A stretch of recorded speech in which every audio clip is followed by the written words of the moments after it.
Good morning Odisha. नमस्कार दर्शक बंधु। सकाळर कपे चा आउ ताजा ताजा खबर सह आपनकु स्वागत करुछु। फटाफट खबर सब जानिया पई सब्सक्राइब करि नियंतु आम चैनल पाए डिजिटल एजुकेशन को। आसंतु जानिमा सकाळर किछि मुख्य खबर विषय रे।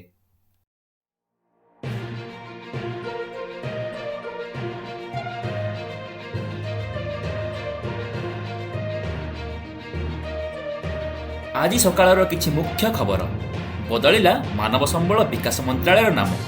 एणिकी मानव संबल मंत्रालय शिक्षा मंत्रालय नाम परिचय पाइला।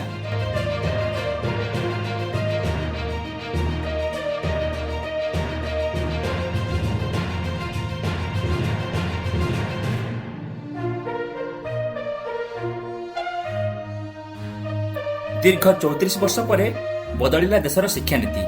पारंपरिक शिक्षा क्षेत्र में प्रजुक्ति विद्यार हेबो बहुल मात्रा रे प्रयोग। दुई प्रकार हेबो बोर्ड परीक्षा।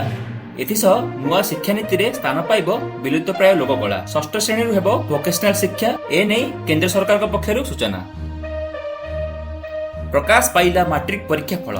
पुअंकु पछरे पकई बाजी मारिले झियो। 687 स्कूल ले समस्ते पास। एथिसह 31 स्कूल ले रिजल्ट शून्य। मोट पास हार 78.76%।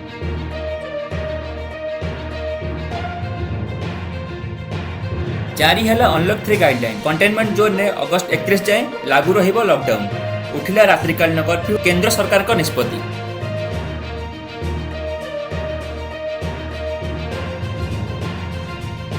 पुणी बढ़िबारे लागिछि कोरोना। राज्य रे आज 1068 कोरोना पॉजिटिव चिन्हट। यह सह राज्य रे मोट आक्रांत संख्या 29,175 को वृद्धि। राज्य रे आउ 5 जीवन नेला कोरोना। मृत्यु संख्या 159 की वृद्धि। आसंता 24 घंटा मध्य आभ्यंतरीण ओडिशा अनेक जिला एवं उपकूल ओडिशा रे हालुकारू मध्यम वर्षा हेबा सह वज्रपात हेबार संभावना रहिछि। भुवनेश्वर स्थित आंचलिक पाणीपाग केन्द्ररू सतर्क सूचना जारी।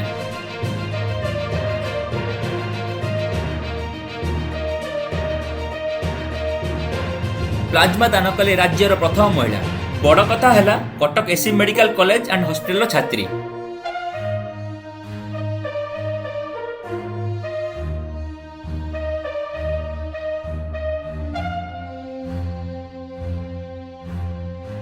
दीर्घ 26 वर्ष पर प्रभु जगन्नाथ पड़ुची नागार्जुन बेश। बिना भक्त रे पालन हब एई दुर्लभ बेश।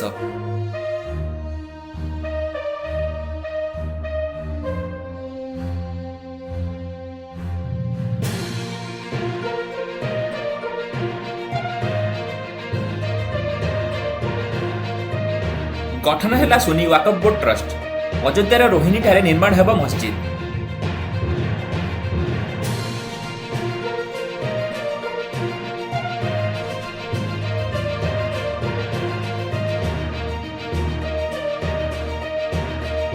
भारत रे लैंडफॉल कला राफेल लड़ाकू विमान। फ्रांस रु 7000 किलोमीटर दूरता अतिक्रम करी 5टी राफेल विमान दिबा गोटाए 29 मिनिट रे भारतीय वायुसेना रे प्रवेश करिछि।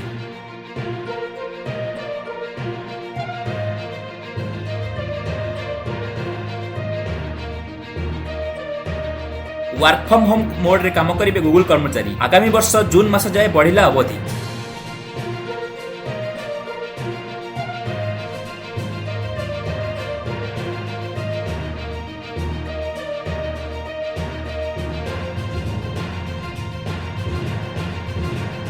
अनलॉक 3.0 अगस्त 31 जाए बंद रहिबो शिक्षा अनुष्ठान एवं सिनेमा हॉल। 5 रु जिम खोलिबा को अनुमति।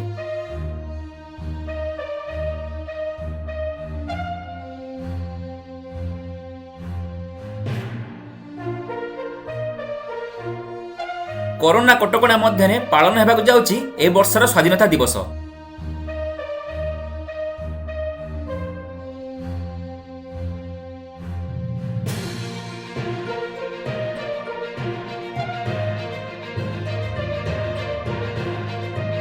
एणिकी पंचम श्रेणी जाए पिला पढ़िबे मातृभाषा। षष्ठ श्रेणी ठू धंदामूलक शिक्षा प्रदान।